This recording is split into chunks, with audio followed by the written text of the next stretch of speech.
Good morning. আজকে সকালে ব্লগটা আমি শুরু করলাম, সকালে পড়িয়ে চলে এসেছি, এখন শুয়ে রয়েছি।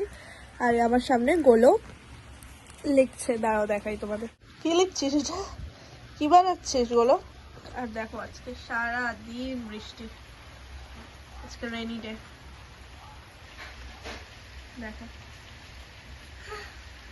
এতক্ষণে একটা লাইন শেষ হলো, এখন আরেকটা লাইন শেষ করার বাকি আছে। কি লিখছিস এগুলো? কি আঁকছিস এগুলো? গোলো আমার কাজে কালকে তো রেজাল্ট না, হ্যাঁ পাস করবি না ফেল? দাঁড়াও, এটা আমার একটা কাজে দিতে হবে। কাকে দিতে হবে? একটা কাজে, কি কাজ? অফিস হচ্ছে আমার। বাবা, তুই আবার অফিসে করিস? আজকে আমার অফিসে আছে, কালকে ছুটি ছিল জানি। ও ঠিক আছে, আজকে চলো আজকে আবার পরে আসছি। এবার আমি কি করি দেখো, দেখতে দেখো। এবার দেখো কি কি করি। করছিস এটা? কি করছিস এটা? কি করছিস? কিভাবে হবে? আর তাদের লাগিয়ে খেলা করবি। এটা জিম হচ্ছে? হ্যাঁ। প্রচুর মাথা হচ্ছে। করে কেনি লাগ যেগুলো মারিস না, সবসময় মারে এই ছেলেটা, দেখো সবসময় মারে, সবসময় সবসময় পিপিকেট মারে। দেখো ব্লক করছি, দেখো না। সো আজকে ওয়েদারটা ভীষণই ভালো ছিল বিকেলবেলা, তো তাই রেশমি আমাকে বলল সিসি যাবে কিনা, তো আমিও রাজি হয়ে গেলাম। তো আর আমি ছাতা নিয়ে বেরিয়ে পড়েছি, কারণ বৃষ্টি হচ্ছিল, বাট চা তো খেতেই হবে। সিসি চলে এসেছি, এই যে আমাদের ফেভারিট চায়ের দোকানে। এই যে চা নিয়ে নিয়েছে, আমিও চা নিয়ে নিয়েছি। চলো খাওয়া যাক। কিছু বলতে চাও, কোনো বক্তব্য? বর্ষার দিনে চাটা হ্যাঁ, বৃষ্টির সময় এই চাটা মানে অসাধারণ চা। জলে পড়ে গেল এখন। রেশমির রোল খেতে ইচ্ছা হয়েছে, রোল অর্ডার করে দিয়েছে এই যেখান দিয়ে। বাট আমি এখনো ডিসাইড করে উঠতে পারিনি আমি কি খাবো। প্রচন্ড কনফিউজ, এখন কি খাবে বুঝতে পারছি না। ভাবছি আমি ততক্ষণে রোল খেয়ে নে, ভালো ওই দোকানটা এত ফেমাস রোলের জন্য। রোলটা দিক, তারপরে ভেবে দেখবো কি খাওয়া যায়। চলো ডিসাইড করে আমি কি ভাবলাম, এই যে কেক নিয়েছি। আমি আবার খাচ্ছি, রোল খেলাম আর কেক খাচ্ছি। ডিসাইড করে আমি একটা কেক নিলাম। হ্যাঁ এটা গাড়ি খাই। হ্যাঁ, এটা আবার আমি এদেরকেও খাইয়েছি, এই যে পেছনে এই ছেলেগুলো। সিসি দিয়ে আসার পর পূজা ফোন করে ডাকলো, ডেকে বললো আয় একটু আড্ডা মারবো।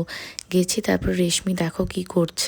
জানুয়ার মে এটা কি মুখটা একটু খেঁচা? হ্যাঁ, খেঁচা মানে গালাগাল দিবি না। আর করে বলে আর করবি না। এই নিজেদের বাড়ি থেকে কর। আর কোথায় যেতে হবে? আমার বাড়ি থেকে বেরো। আমার জিনিসপত্র না, আমার কত ব্যথা কোনো আইডিয়া। তুই আগে কেন বললি? মারা ভাই। ঠিক আছে, তোকে পর দিতে হবে না, আমি তোর পর দিতেছি। Tata guys, good night, bye, কালকে দেখা হবে। পূজার বাড়িতেই ছিলাম, তারপরে ওরা আবার ফোন করলো ঘাটে যাবে, তাই আবার বাড়ি গিয়ে আবার চেঞ্জ করে আসলাম। এমনিও ঠান্ডা, ওইটা পরে আসতে পারতাম না, তো তাই পূজাকেও আসতে বললাম, ও আসলো না, ওর ভালো লাগছিল না। তাই গিয়ে আমার খিদে পাচ্ছিল, তাই একটা স্যালাড অর্ডার করলাম। চলে এসছি ওখান থেকে, তারপরে গোলোর সাথে, গোলোকে নিয়ে একটা জায়গায় যাচ্ছিলাম। দেখো কি করছে। কি করছে রাস্তার মধ্যে? আস্তে আস্তে করে আস্তে।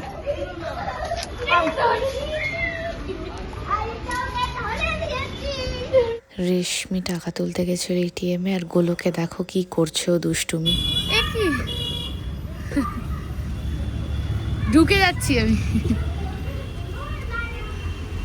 আমি বাইরে থাকবো কেন? এ মা, বাহ, ঠিক আছে। গেট আজকে খুলবে না। গেটটা খুলে দেখো, খোল, গেটটা খুলে দেখো। খুলছে? আমি তো ধরে নেই, গেট লক হয়ে গেছে। দেখ, গেট লক হয়ে গেছে, কিন্তু আজকে আর না, আমি না, গেট একা একা আটকে গেছে, আর তুমি বেরোতে পারবে না গেট দিয়ে।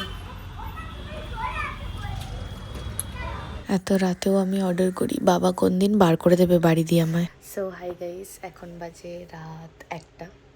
আমার আবার একটু কিছু মিষ্টি খাওয়ার ক্রেভিংস উঠেছিল। যেরকম তোমরা জানো, আমার ক্রেভিংস উঠলে আমি অর্ডার করে ফেলি, আইসক্রিম হোক, কেক হোক, হোয়াট এভার। তো আজকেও আমি সেম অর্ডার করেছি আইসক্রিম আইসি ফিউশনের। এই যে আজকে অর্ডার করেছি হচ্ছে brownie ice cream, mister brownie something নাম এটার, আইসি ফিউশনের। তো ওটাই অর্ডার করে জাস্ট ঢাললাম, ঢেলে এবার খাওয়া স্টার্ট করব। তার সাথে আমি একটা ওয়েব সিরিজ দেখছি, তো চলো দেখতে দেখতে এই যে এই ওয়েব সিরিজটা দেখছি। এই যে এটা হচ্ছে লাভ আধুরা। তো এটা দেখতে দেখতে চলো আইসক্রিমটা এনজয় করি। টাটা। সো গাইজ অনেকটাই রাত হয়ে গেছে, এখন শুয়ে পড়বো। তো আজকে ভিডিওটা এটুকুই ছিল। যদি আমাদের ভিডিও ভালো লাগে তো please do like share and subscribe to our channel for supporting us. আর হ্যাঁ, কেমন লাগছে আমাদের ভিডিওগুলো এটা কমেন্টের মাধ্যমে জানাতে ভুলো না, যাতে আমাদের ভিডিওগুলোকে আরও ইমপ্রুভ করতে পারি। সো চলো আবার দেখা হচ্ছে নেক্সট ভিডিওতে, ততক্ষণের জন্য বাই, গুড নাইট।